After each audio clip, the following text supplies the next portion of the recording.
اتفاقيتنا مع أمريكا مدتها 20 سنة باقي منها 9 سنوات. هاي أول شيء. لما عملنا الاتفاقية عملناها أثناء حرب الكويت، احتلال الكويت بكل أمانة، وإحنا كدولة صغيرة كنا مضطرين نعمل اتفاقية من هذا النوع. الاتفاقية اللي وقعتها مع رامسفيلد من حوالي 7-8 شهور هي تنفيذية لاستعمال المركز إدارة العمليات مالهم في شرق آسيا وفي الشرق الأوسط من قطر، لأنه هم في فلوريدا موجودين السنترال كوماند، فنقلوا جزء منهم بحيث أن يكونوا قريبين للمنطقة سواء لأفغانستان أو لكوريا أو لأي مناطق أخرى، أن عملياتهم تدار من مركز قريب للحدث. واحنا قلنا لهم ما في مانع في ظل الاتفاقية السابقة اللي موجودة بيننا وبينكم انه نعمل اتفاقية تنفيذية. مخاوفنا ليش عملنا هذا الموضوع؟ احنا السعودية تآمرت علينا فعليا هي ومصر ودول كثيرة تعاملوا وعملوا انقلاب كاد ان ينجح لولا احنا وقفنا وقفة انه يا نموت يا نحيا. واحنا كلنا كنا على الحدود. انا من الناس اللي كنت مع العسكر، وانا اللي كنت في المخابرات مسكته، والامير مسك مكان وابنائه مسكوا مكان وصمدنا ووقفنا وساعدونا الامريكان بانهم قدموا انذار رسمي للسعوديين انه كفوا عن الجماعه، ولا هم اقوى من السعوديين، احنا نفهم هذا الموضوع. وبعدها صار عندنا شعور نفسي بانه هالجماعه ما ممكن نرتاح منها، ولا بد ان يكون عندنا قوه يخافون منها، واحنا ما نستطيع نعمل قوه يخافون منها.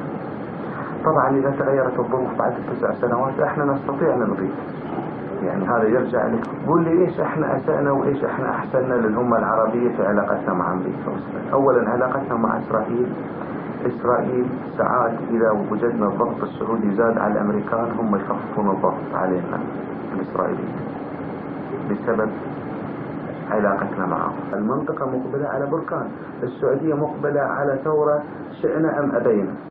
هو لما تكلم معاه كان هامس سيدنا سعود الفيصل، احنا رجعنا للشريف وسعود هو اللي حمسه لانه هو ضد اي تقارب او اي كلام من هالنوع سعود، واحنا نعرف سعود. فالقضية الان الناس انشروا اللي حواليه، الحرس الوطني انشرى، هذا معلومات من احد الشخصية. الرجل باقي اذا هم يريدون باقي، اذا ما يريدونه وفي كلام انه ممكن يخلصوا منه. الامريكان عندهم استراتيجية تهدى العراق خلال 2 سنين، هم يفكرون ان السعودية لازم تتقسم. وين الوهابيين والمتشددين؟ في وسط المملكة في نجد ما فيها بترول الا 400,000 برميل. الحجاز عندهم مكة والمدينة بير بترول. الشرقية عندهم كل الثروات النفطية. ليش الآن في جريدتين تصدر، واحدة باسم الحجاز وواحدة باسم الشرقية ومعارضة بداية الفصل؟ لأنه في الأمريكان، أنا شفت رولا الفرنسي اللي كتب التقرير المشهور عن السعودية أنه هذه لابد أنه يشيلون لسعود وكذا، اللي كان في مجلس الأمن القومي الموجود اللي قالوا طردوه كذا.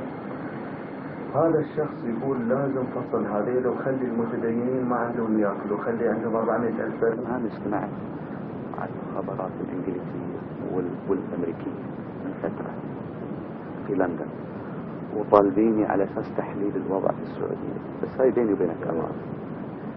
حللت لهم الوضع أنه الوضع صعب وفي حكومة هرمة ومشتركة اللي تحت يديروا الأمور، يعني ممكن يكونوا هرمة بس يخلون حد يشتغل في البلد. قلت لهم يعني واحد اللي ما يقدر يشتغل 8 ساعات في اليوم 10 ساعات يترك الغير يشتغل وهو يشرف على الأمور. هم لا تاركين الشباب يشتغلون ولا شيء. الأمل في الصف الأول حتى في الجيش مفقود، الأمل لازم في الصف الثاني. والصف الثاني هذه الناس يروحون أوروبا، الناس يروحون كذا، واحد يشوف يعطي هذا الضابط بدون ما يطلب منه خدمة، يعني يخلق علاقات الشخصية مع هالناس اللي في المفاصل. هذا جزء مهم في العملية في رأيي الشخصي، لأن أنت هنا معناته مش طالب منه طلب عشان تعطيه، يعني ما تسوي عليه منه أن تقول له والله أنا بساعدك لأنه أنا كذا وكذا. هذه اللي وين يروحون؟ لندن، باريس، روما، سويسرا، معروفين. هذه اللي نشتغل عليهم، سفاراتنا بهدوء، واحد وقع في مشكلة، واحد مرض يبي علاج، مش عارف إيش، من هالناس المعينين هذه، وما تكلف كثير. هذه نقطة. النقطة الثانية، الإنجليز قالوا لي احنا بنوقف لآخر لحظة مع آل سعود، لأنه البديل خطر، البديل الإسلاميين، وإحنا ما نريد إسلاميين. الأمريكان عندنا مشكلة، إحنا نجحنا أنه سحبنا قواعدهم من السعودية لقطر، منعنا الخلل. الآن عطوهم مرة ثانية قواعد مدفوعة. المشكلة هناك يعني إحنا شوي شوي كسرنا احتكارهم في الخليج. يعني أنت شفت كم رئيس دولة حضر لدمشق، هذه قبل ما كانت تحضر. الآن أمان حضرت. أمان دائما يحضر الرجل الثاني اللي هو السيد فهد حضر، وثلاث دول أخرى احنا والكويت والإمارات حضروا. هذا ضربة للسعودية كبيرة.